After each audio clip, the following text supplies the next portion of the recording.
அனைவருக்கும் வணக்கம்.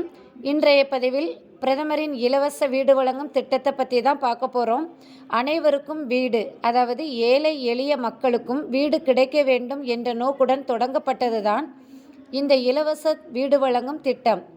இந்த திட்டத்திற்கு விண்ணப்பிப்பதற்கு தேவையான ஆவணங்கள் என்னென்ன என்பது பற்றி தான் இப்போ பார்க்க போகிறோம்.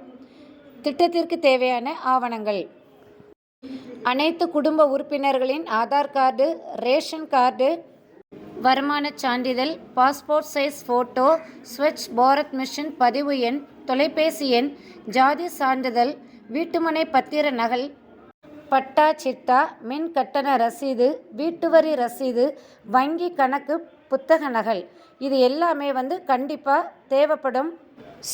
மத்திய பிரதம அமைச்சரின் இந்த வீடு திட்டத்திற்கு விண்ணப்பிக்கிறவங்க இந்த எல்லா ஆவணங்களையுமே கரெக்டாக இருக்கான்னு சரி பார்த்துட்டு அதுக்கப்புறமா விண்ணப்பிச்சுக்கலாம்.